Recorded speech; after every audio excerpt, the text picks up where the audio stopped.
ये आकाशवाणी है। कृपया हमारे अगले कार्यक्रम की प्रतीक्षा करें। ये आकाशवाणी दिल्ली है। रूपकों के अखिल भारतीय कार्यक्रम में प्रस्तुत है प्रकृति आधारित विकास पर केंद्रित रूपक प्रकृति करे प्रश्न। आलेख नीरज कुमार सोनी। प्रस्तुतकर्ता डॉक्टर संजय सिंह वर्मा। गिरयस्ते पर्वता हिमवन्तोरण्यं ते पृथिवी स्यो नमस्तु। वक्रं कृष्णां रोहिणीं विश्वरूपां ध्रुवां भूमिं पृथिवीं इंद्रगुप्ता। हमेशा से भारत में सारा जीवन प्रकृति पर निर्भर रहा है और हम अपने निजी और सार्वजनिक जीवन में प्रकृति से सामंजस्य बिठाते रहे हैं। सारी दिनचर्या सूर्य और चंद्रमा की स्थितियों से बंधी रही है।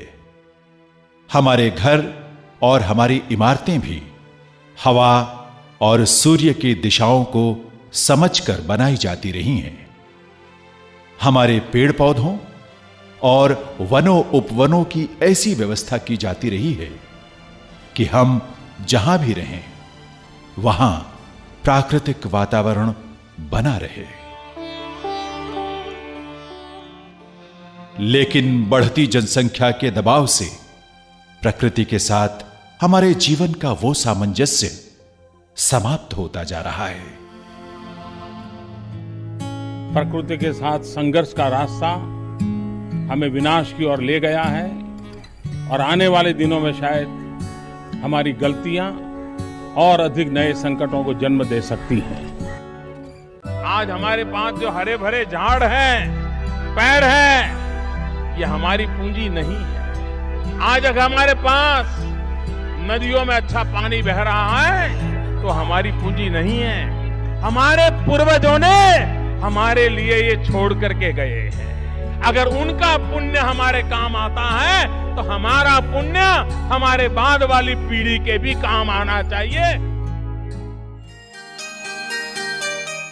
तुमको बिजली प्यारी है, हमको धरती प्यारी है, हमको धरती प्यारी है, तुमको बिजली प्यारी है।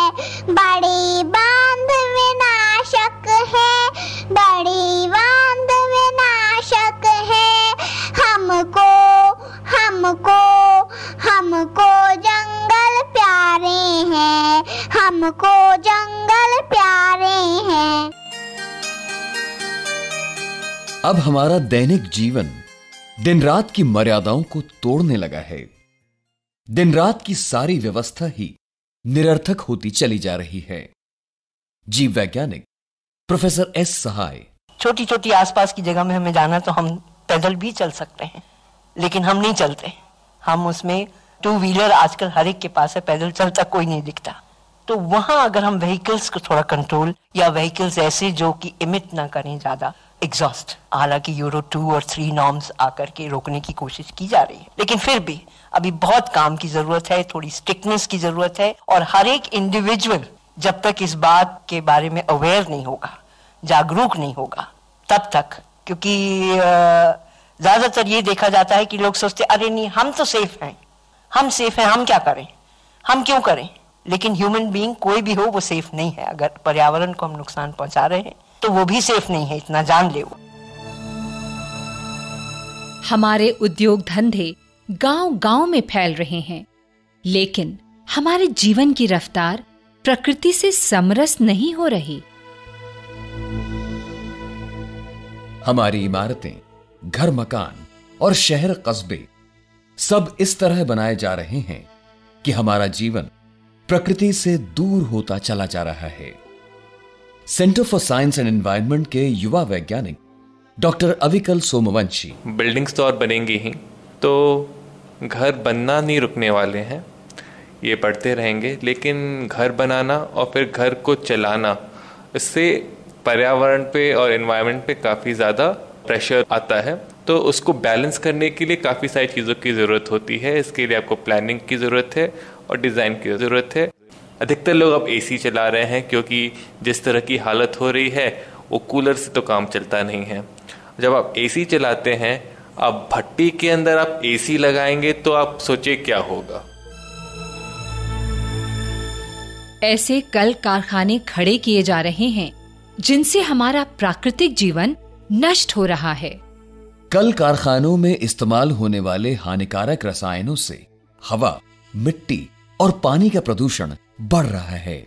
Centre for science and environment की वैज्ञानिक डॉक्टर महरीन, प्रॉब्लम ये है कि जो हमारे वाटर रिसोर्सेज हैं, जो नेचुरली अवेलेबल वाटर रिसोर्सेज हैं, वो कहीं ना कहीं या तो प्रदूषण की वजह से या इतना ज़्यादा हम लोग एक्सट्रैक्ट कर रहे हैं पानी वहाँ से कि मतलब उन पे प्रेशर पड़ रहा है। तो जो लोकली अवेलेबल, जो हम लोग बहुत पुराने ज़माने में ट्रेडिशनली इस्तेमाल हम टेक्निक्स यूज़ करते थे, जैसे कि बारिश के पानी, रेन वाटर हार्वेस्टिंग को कैसे आप यूज़ कर सकते हैं, कहीं ना कहीं अब हम लोग इस्तेमाल तो कर रहे हैं मगर बहुत लार्ज स्केल पे नहीं।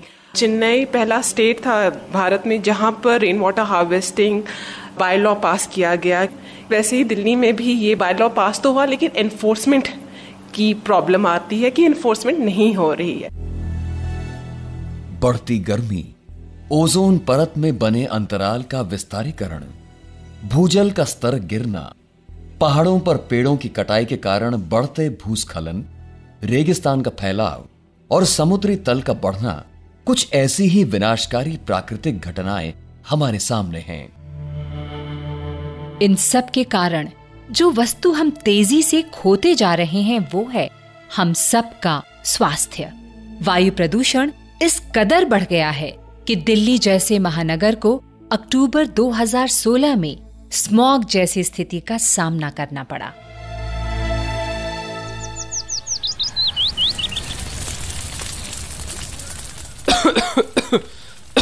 जस्सी, ओ जस्सी, अरे कहाँ है जस्सी भाई? ओ बलविंदर भाई, ओए तू यहाँ कैसे और कब आया तू भाई? भाई जस्सी, मैं तो पानीपत से आया था, पहले तेरे घर गया, वहाँ मुझे बेरा पड़ा कि तू तो खेत में है, तो मैं सीधा तेरे खेत में आ गया।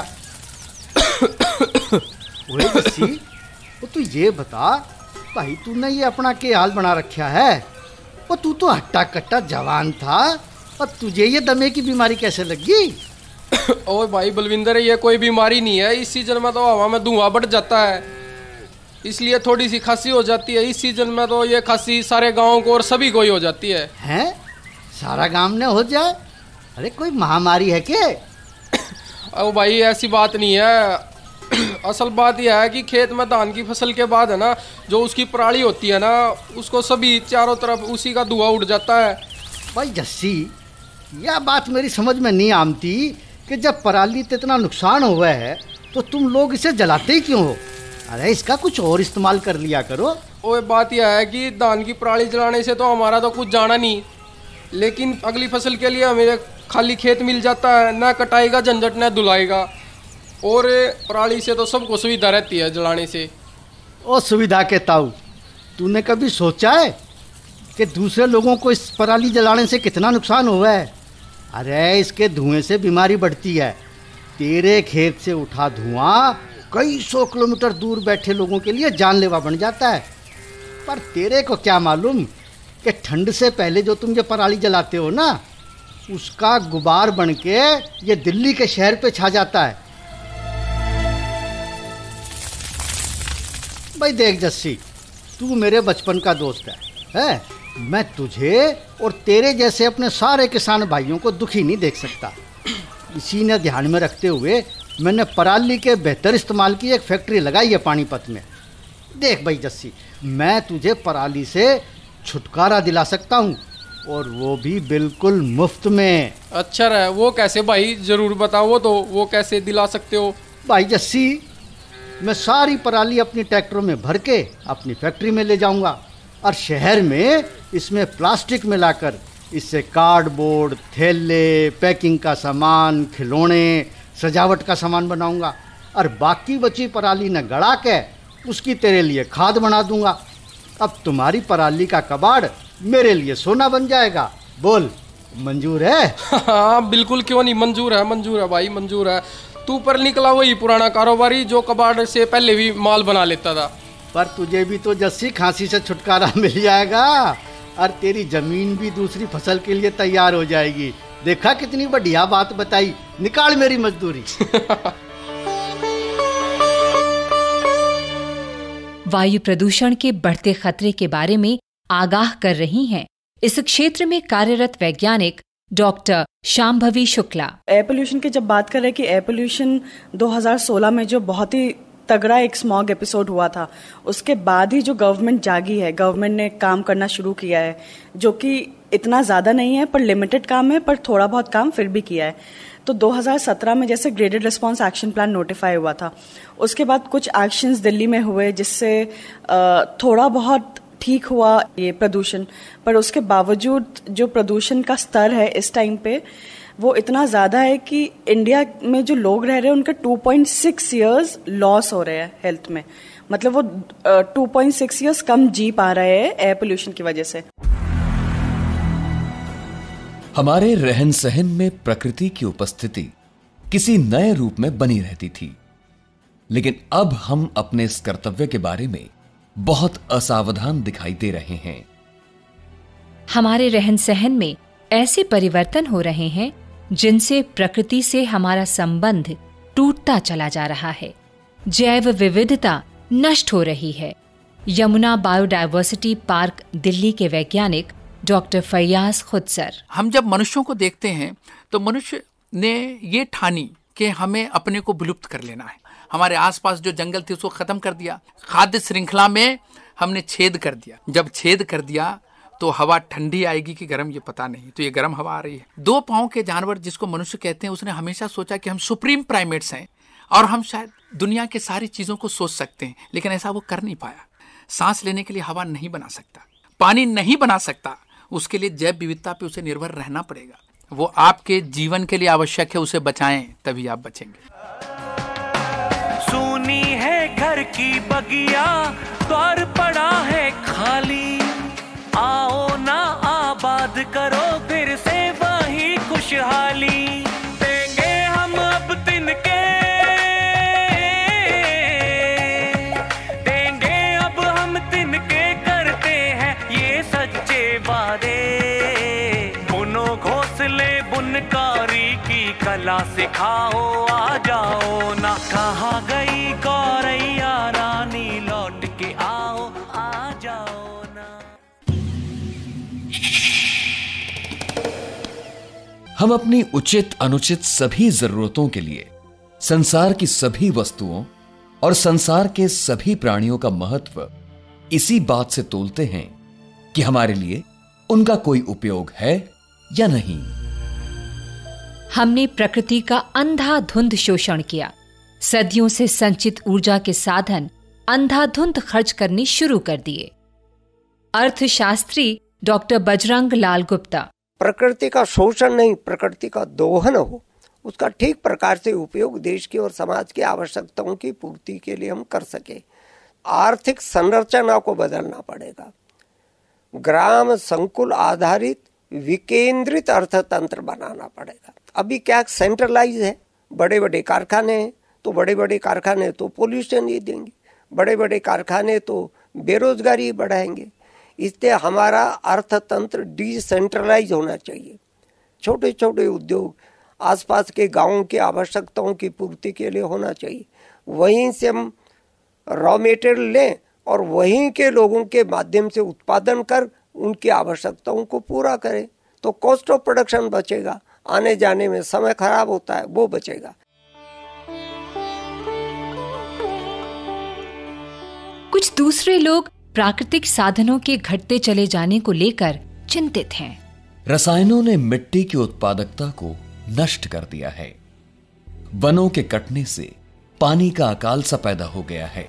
इसी विषय पर चिंता व्यक्त करते हुए प्रोफेसर अनिल वाजपेयी। विकास हुआ तो बहुत है कहने को, और इसके अलग अलग मॉडल रहे हैं, जिसमें 2 प्रमुख मॉडल पर यहाँ चर्चा करना समीचीन होगा। एक मार्क्स का मॉडल और एक गांधी का मॉडल।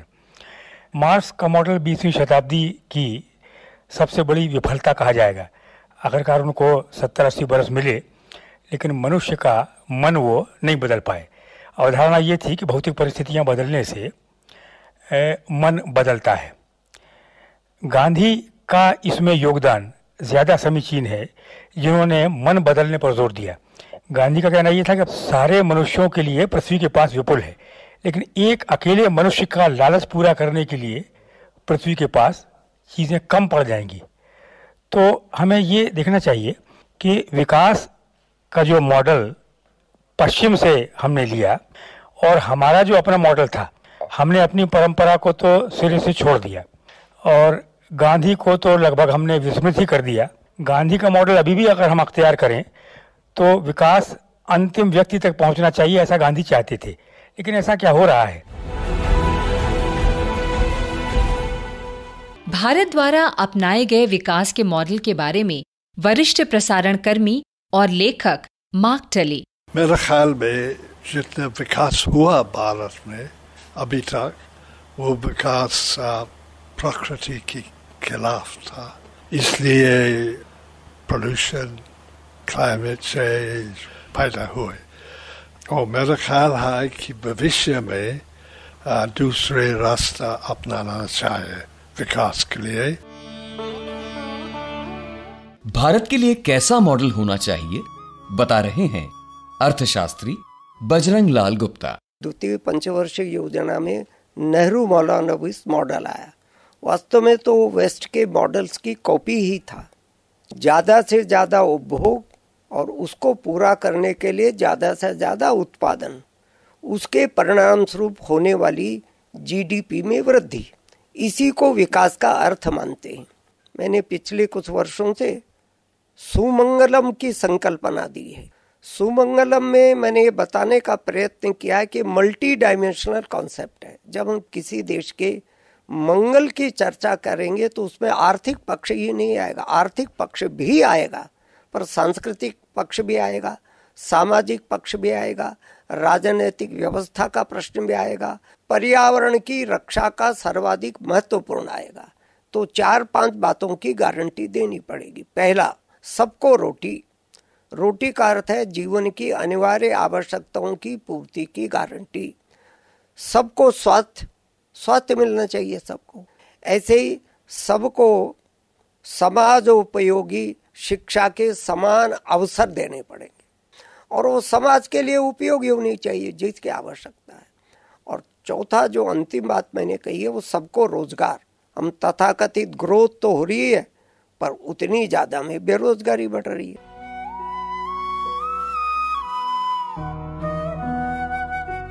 परंतु हर जगह केवल निराशावाद ही नहीं है, जरूरत है एक नई सोच की। देखिए कैसे एक युवा वैज्ञानिक मोनीश सिरिपुरपु ने एयर कंडीशन के विकल्प के रूप में मिट्टी पर आधारित एक नया प्रशीतन यंत्र तैयार किया है। अपने आप को ठंडा करने के लिए दुनिया को गर्म नहीं करना चाहिए। तो ये एक सिंपल सोल्यूशन है, जैसे हमारा पुराने ज़माने में जैसा यूज़ होता था 100 साल पहले। एक नेचुरल एयर कूलर है, कई हज़ार सालों से मटके को यूज़ करते थे। हम उसी टेक्नोलॉजी को लेके उसका जो शेप हमने चेंज किया है। तो ये काफ़ी सिंपल और पुराना सोल्यूशन है। हमारा जो मेन फोकस है, ये जो नेचुरल और जो ट्रेडिशनल हमारा टेक्निक था, उसको क्या करंट टेक्नोलॉजी और करंट जो मटेरियल साइंस हमारे पास अवेलेबल है 100 साल पहले नहीं था, क्या हम इस टेक्नोलॉजी और इस रिसर्च को पुराना जो हमारे ट्रेडिशनल मेथड्स थे उनको कंबाइन करके क्या कुछ कर सकता है। ये हमारा मेन आइडिया है और उसी पे हम लोग काम कर रहे हैं। बिल्डिंग्स को कूल करने के लिए, एक पर्सनल एनवायरनमेंट को कूल करने के लिए, हवा को किस तरीके से ठंडा के साथ साथ हवा का जो क्वालिटी भी है उसको भी किस तरीके से इम्प्रोवाइज कर सकता है। मोनीश के इस प्रयोग से मिट्टी के शिल्पकारों को भी रोजगार मिलेगा और एयर कंडीशनर से होने वाले खतरों से मुक्ति भी। मनुष्य को अधिक से अधिक प्राकृतिक वातावरण से जोड़ने की कोशिशें जारी हैं, परंतु इस दिशा में सभी को जागरूक होकर कार्य करना है। अपने छोटे छोटे प्रयासों से भी हम प्रकृति को सही दिशा दे सकते हैं।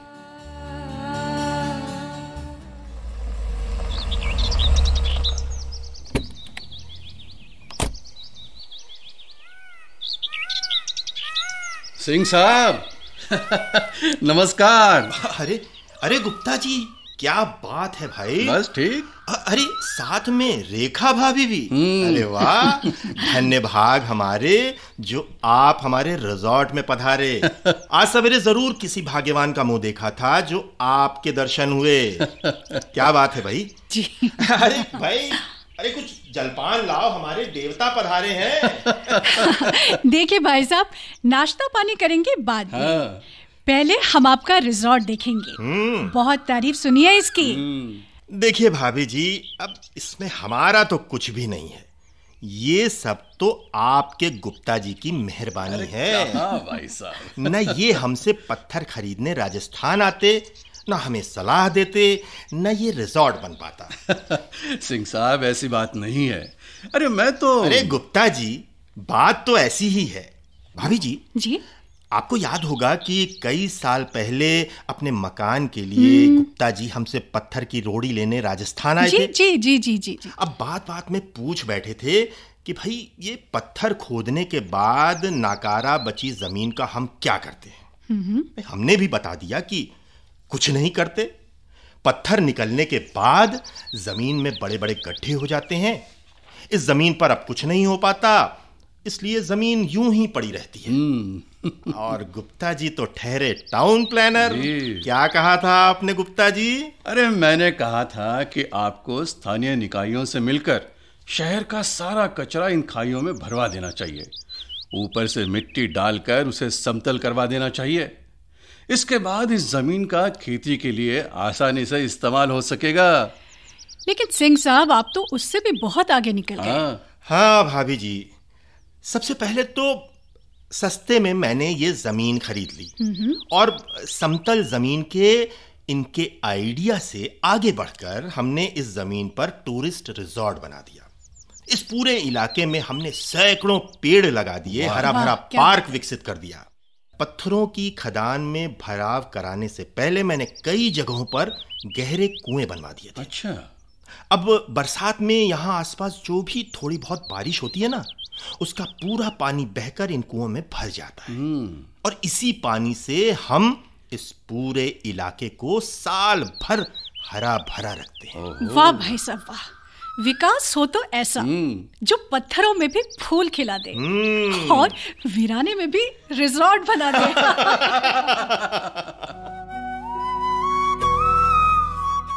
ऐसा नहीं है कि सबके हितों का समावेश करते हुए भौतिक विकास नहीं हो सकता। आज ऐसी कई तकनीकें हैं जिनका यदि व्यापक रूप से उपयोग किया जाए तो सूरत-ए-हाल बदल सकती हैं।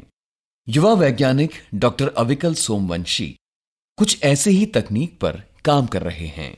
जो बिल्डिंग का मलबा निकलता है, जब आप बिल्डिंग तोड़ते हैं या रिपेयर कराते हैं तो जो मलबा निकलता है, इसको रिसाइकिल किया जा सकता है। ये रिसाइकिल करके वापस से रेत और बालू बन जाता है, जिसका इस्तेमाल करके आप कंक्रीट बना सकते हैं, ईंटें और कर्ब स्टोन्स बनाते हैं। और ये जो कर्ब स्टोन्स वगैरह हैं और ईंटें हैं, काफ़ी अच्छी क्वालिटी की हैं। इतनी अच्छी क्वालिटी की हैं कि जो सुप्रीम कोर्ट ऑफ इंडिया का एक्सटेंशन बन रहा है, उसके अंदर इस्तेमाल हुई सारी ईंटें, 18 लाख ईंटें, ये रिसाइकिल मलबे की बनी हैं। ये जो दिल्ली का रिसाइकलिंग प्लांट बुरारी में है, वहाँ से ली गई हैं। तो सुप्रीम कोर्ट आपको बता रहा है कि ये जो मटेरियल है, रिसाइकिल्ड मटेरियल है, ये इतना अच्छा है कि हम अपनी इमारत इससे बनाएंगे और हम जजेस यहाँ पे बैठ के काम करेंगे। प्रकृति आधारित विकास आज एक महती आवश्यकता है। नगरीकरण के बढ़ते दबाव का सामना आज हमारे नियोजनकारों के लिए बड़ी चुनौती है। Regional planner professor Vinita Yadav. Planners हमेशा से एक बिल्डिंग बायलॉज को फॉलो करते हैं, जिसमें ये बोला जाता है कि कोई भी बिल्डिंग बनाने के समय आपको कितना क्षेत्र जो है वो खुला छोड़ना पड़ेगा आगे पीछे। उसका प्रावधान इसलिए किया जाता था ताकि लोगों को एक साफ हवा और प्राकृतिक लाइट मिल सके। काफी हद तक अनऑथराइज्ड कॉलोनी है जिसको हम रेगुलराइज करते जा रहे हैं, लेकिन उसके लिए जो मूलभूत प्रक्रियाएं हमें करनी होती हैं, हम कहीं उससे हट जाते हैं। वहाँ रीडेवलपमेंट की बात होती नहीं है क्योंकि लगता है कि हमें लोगों से विरोध मिलेगा। हमारी सोच तो अच्छी है, लेकिन उन सोच का अमल कैसे किया जाए जमीनी स्तर पर, उसके बारे में हमें ज़्यादा काम करने की ज़रूरत है। अपने भौतिक विकास के लिए हम प्राकृतिक साधनों का उपयोग करने के लिए बाध्य हैं।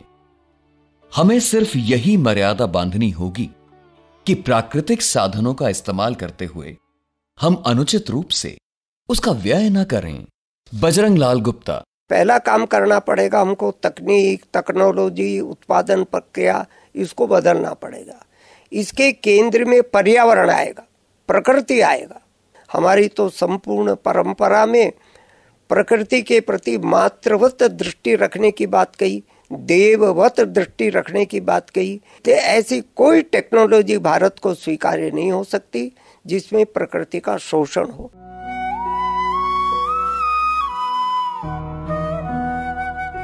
हमने वायु, जल, अग्नि, पृथ्वी और आकाश, सभी पंचभूतों के पीछे छिपी हुई दिव्य सत्ता को पहचाना है। हमने पेड़ों में, औषधियों में, नदियों में, सरोवरों में, पर्वतों में और प्राणियों में देव सत्ता के ही दर्शन किए हैं। पर्यावरणविद सुंदरलाल बहुगुणा। जो चीज हमारे जीवन के लिए जरूरी है उसमें सबकी हिस्सेदारी बहुत जरूरी है। तो फिर हमारा वो चिपको आंदोलन निकला जिसने कहा क्या है जंगल के उपकार, मिट्टी पानी और वयार, मिट्टी पानी और वयार जिंदा रहने के आधार। प्रकृति के साथ संघर्ष का रास्ता हमें विनाश की ओर ले गया है और आने वाले दिनों में शायद हमारी गलतियां और अधिक नए संकटों को जन्म दे सकती हैं। और इसलिए इसे एक जिम्मेवारी के नाते, एक कर्तव्य के नाते, एक दायित्व के नाते मानव मात्र ने निभाना होगा। हर व्यक्ति ने इसे निभाना होगा।